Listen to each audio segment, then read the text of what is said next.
নমস্কার বন্ধুরা, আমি আলপনা সিম্পলের টেস্টিতে আপনাদের সবাইকে স্বাগত। আজকের আমি শেয়ার করব হেলদি একটি নাস্তা রেসিপি। আমার চ্যানেলে নতুন বন্ধু হলে আমার চ্যানেলটিকে সাবস্ক্রাইব করে পাশে থাকার অনুরোধ রইল। অলরেডি যে বন্ধুরা আমার পাশে আছেন তাদেরকে জানাই অসংখ্য ধন্যবাদ। আজকের নাস্তা বানাবার জন্য গ্যাস জ্বালিয়ে কড়াই বসিয়ে নিয়েছি, আর কড়াইয়ের মধ্যে দিয়ে দেব 1 টেবিল চামচ রিফাইন্ড তেল। এই রান্নাটা কিন্তু এই নাস্তাটা খুবই কম তেলে রান্না হবে। দিয়ে দিলাম আদা কুচি 1 চায়ের চামচ, দিয়ে দেব রসুন কুচি 1 চায়ের চামচ। ভালো করে নাড়াচাড়া করে নেব। রসুনটা সামান্য ভেজে নিয়ে তারপরে দিয়ে দেব গাজর কুচি। এখানে আমি 100 গ্রাম মতো গাজর কুচিয়ে রেখেছিলাম। গাজরটা দিয়ে একটু পেঁয়াজ দিয়ে দেব। পেঁয়াজ একটা মিডিয়াম সাইজ কেটে রেখেছিলাম, দিয়ে দিলাম। এইভাবে স্লাইস করে কেটেছি, আর একটু নাড়াচাড়া করে নেব। গাজরটা এই জন্য আগে দিলাম, গাজরটা একটু শক্ত থাকে, আর আমি গাজরটা গ্রেট করে কুচিয়ে নিয়েছি, সেজন্য একটুখানি নাড়াচাড়া করে নিচ্ছে। একটু নাড়াচাড়া করে নিলে তারপরে একটু মজে যাবে। দেখুন এইরকম গাজরটা একটু ভাজা ভাজা হয়ে গেছে।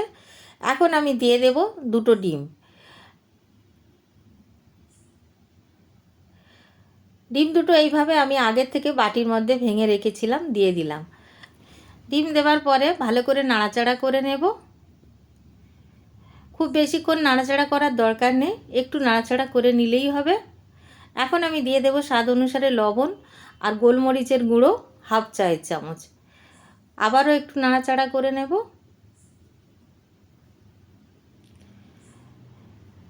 যেহেতু আমি কম তেল দিয়ে রান্না করছি, সেজন্য কড়াতে এইভাবে লেগে যেতে পারে, আর এটা ননস্টিক পাত্র নয়, সেজন্য কোনো অসুবিধা নেই। এইভাবে একটু ভালো করে ধরে নাড়াচাড়া করে নিতে হবে। তারপরে দিয়ে দেব এখানে শসা 2টো ছোটো ছোটো কুচিয়ে রেখেছিলাম, আর 3টে কাঁচা লঙ্কা কুচিয়ে রেখেছিলাম, দিয়ে দিলাম।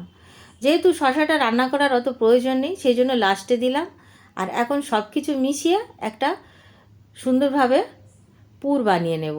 তো পুরটা এরকমই দেখতে হবে বন্ধুরা, খুব বেশি রান্না করার প্রয়োজন নেই। এই ভালোভাবে সব কিছু মিক্স হয়ে গেলে নামিয়ে নেব। একটুখানি ঢাকা দিয়ে দেব যাতে ভালোভাবে মজে যায়। 2 মিনিটের জন্য আমি ঢাকা দিয়ে রান্না হতে দিয়েছি, আর 2 মিনিট পরে ঢাকা খুলে আপনাদের দেখাচ্ছি। দেখুন এইরকম দেখতে হয়েছে। একটু নাড়াচাড়া করে এখন আমি গ্যাসের ফ্লেমটা অফ করে দিয়েছি, আর নামিয়ে নেব। একটি প্লেটের মধ্যে রেখে দেব। কতটা সুন্দর দেখতে হয়েছে দেখুন। ডাল ভাতের সাথেও কিন্তু এই পুরটা খাওয়া যেতে পারে। সাইডে রেখে দেব। এখানে একটা মিক্সিং বোল নিয়ে নিয়েছি, আর বোলের মধ্যে নিয়ে নেব 1 বাটি ময়দা আর 1 বাটি আটা। আপনারা চাইলে শুধু আটা বা শুধু ময়দা দিয়েও এই রেসিপি বানাতে পারেন। আমি 2 রকম মিশিয়ে নিলাম, আর দিয়ে দেব এর মধ্যে একটা ডিম। স্বাদ অনুসারে লবণ দিয়ে দেব। সামান্য গোলমরিচের গুঁড়ো দিয়ে দেব। এখন একটু অল্প করে মিশিয়ে নেব। একটুখানি মিশিয়ে নেবার পরে জল দিয়ে দেব। যেহেতু আমি এখানে 2 বাটি নিয়েছি, 1 বাটি আটা 1 বাটি ময়দা, এর মধ্যে কিন্তু ঠিক ওই একই বাটির 2 বাটি প্রায় জল লাগে, সামান্য কম বেশি লাগে। 2 বাটির মতো জল লাগবে, সেইভাবে ব্যাটারটা রেডি করে নিতে হবে। আমি এখন জল দিতে থাকবো এইভাবে। 1 বাটি জল দেওয়া হয়ে গেছে, এখন আরও জল দেব। এখানে আমি অল্প অল্প করে জল দিতে দিতে প্রায় 2 বাটি জল দিয়ে দিয়েছি দেখুন, আর এতটুকু দিয়েছি, আর 2 টেবিল চামচ মতো বেঁচে গেছে। প্রায় 2 বাটি জল লেগেছে, আর খুব ভালো করে মিশিয়ে নিয়েছি। ব্যাটারটা আমি ঘনত্বটা আপনাদের একবার দেখিয়ে দিই। দেখুন এইভাবে এরকমই ঘন হবে, বেশ পাতলা মতো হবে। আর জলের মাপটা তো মোটামুটি বলে দিলাম, আর কিছুটা ধনিয়া পাতা কুচি দিয়ে দিলাম এই ব্যাটারের মধ্যে বা গোলাটার মধ্যে। দেখতেও সুন্দর হবে, খেতেও সুন্দর হবে। যদি না থাকে তাহলে স্কিপ করে যাবেন। এখানে একটা ফ্রাইং প্যান বসিয়ে দিয়েছি, তেল ব্রাশ করে দিয়েছি। একেবারে অল্প তেলে এই রেসিপিটা তৈরি করা যায়, সেজন্য খুবই হেলদি। দেখুন এইভাবে যতবার আমরা নাস্তাটা রেডি করতে যাব ততবার একবার করে এইভাবে নাড়াচাড়া করে নেব। এক হাতা করে নিয়ে ফ্রাইং প্যানে দিয়ে এইভাবে ঘুরিয়ে ঘুরিয়ে স্প্রেড করে নেব।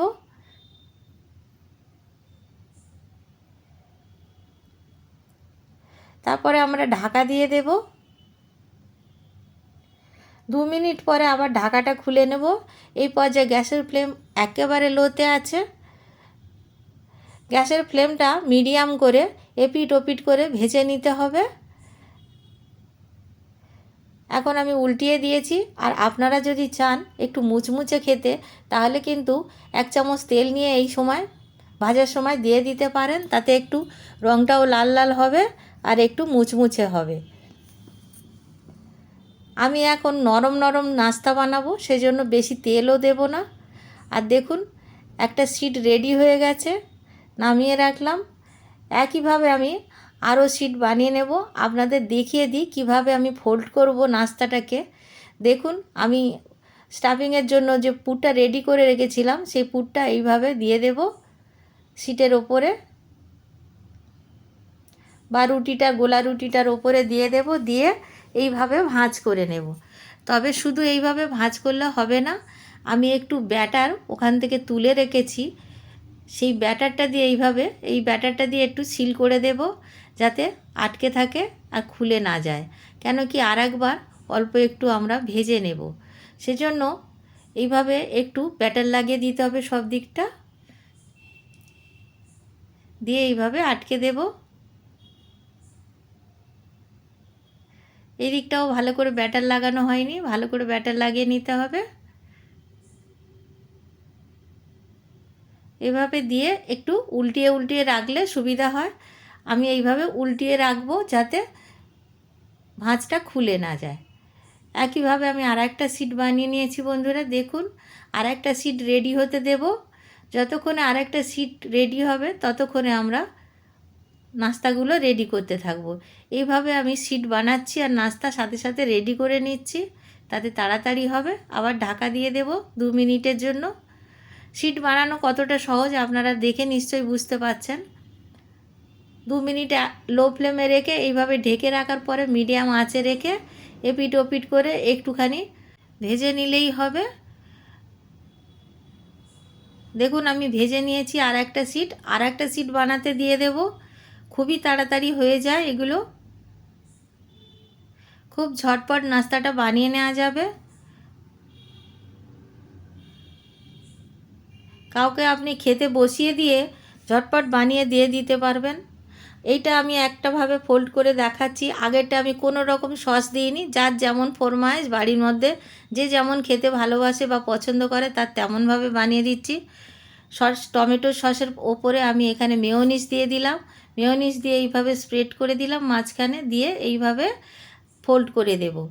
যে যেমন খেতে চাইবে তার জন্য তেমন বানিয়ে দেওয়া যাবে এই নাস্তা, কোনো অসুবিধা হবে না।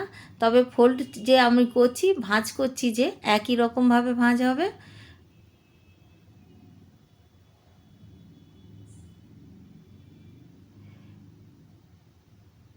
একইভাবে এইভাবে ভাঁজ করে নেব আর এইভাবে উল্টিয়ে উল্টিয়ে রাখতে হবে। আর দেখুন আমি অনেকগুলো বানিয়ে নিয়েছি, দেখুন অনেক কটা বানানো হয়ে গেছে। এখনও সবগুলো আমার বানানো হয়নি, আরও একটু বাকি আছে। এখানে দেখুন আমি আর একটা দেখিয়ে দিচ্ছি। অল্প একটু পুর দিয়ে দিলাম একটা শিটের মধ্যে, একটু টমেটোর সস ওপর থেকে দিয়ে দিলাম, দিয়ে এইভাবে ফোল্ড করে দেব। আপনাদের যদি কারোর সস খেতে ইচ্ছা না হয়, না খেতে পারেন, এমনি এমনি খেতে পারেন। যদি ইচ্ছা হয় মেয়োনিজ দিয়ে খেতে পারেন। যা আপনাদের মনে হবে স্টাফিংয়ে সেই মতো সস দিয়ে দেবেন, তাহলে আর পরে সস নিলেন কি না নিলেন তাতে কিছু অসুবিধা হবে না।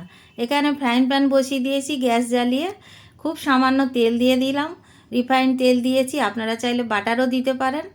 আর ভালো করে ব্রাশ করে নেব। ফাইনালি আমি একবার নাস্তাগুলোকে একটু ভেজে নেব, যাতে খুব ভালোভাবে ওপরটা ভাজা হয়। এইভাবে উল্টে পাল্টে ভেজে নিতে হবে। পছন্দ মতো করে ভেজে নেবেন। বেশি যদি ব্রাউন করতে ইচ্ছা হয় বেশি ব্রাউন করে নেবেন, আর যদি মনে হয় এইভাবে সাদা সাদা রাখবেন তাও রাখতে পারেন। খুব ভালোভাবে রান্না হয়ে গেছে, কাঁচা থাকবে না কোনোটাতেই। দেখুন খুব সুন্দরভাবে আমি ফার্স্ট ব্যাচটা ভেজে নিলাম। একইভাবে আমি বাকিগুলোও ভেজে নেব।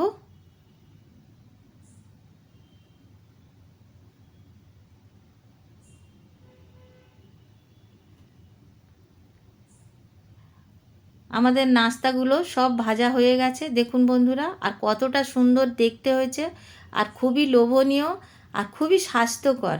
সবথেকে বড় কথা, খুব ঝটপট বানিয়ে নেওয়া যায়। সকালে বা বিকালে যে কোনো সময় খেতে পারেন, এমনকি দুপুরে টিফিনে খেতে পারেন, বা অফিসের টিফিনে বা স্কুলের টিফিনেও দিতে পারেন। দেখুন আমি একটা কেটে আপনাদের দেখাচ্ছি, ভিতরটা এরকম দেখতে হয়েছে। বাড়িতে বানাবেন, কেমন লাগলো কমেন্ট করে জানাবেন। রেসিপি যদি ভালো লাগে লাইক করবেন, শেয়ার করবেন, নতুন বন্ধু হলে সাবস্ক্রাইব করতে ভুলবেন না যেন। আজকের এই পর্যন্ত, দেখা হবে পরের ভিডিও নতুন কোনো রেসিপির সঙ্গে। সুস্থ থাকবেন, ধন্যবাদ, নমস্কার।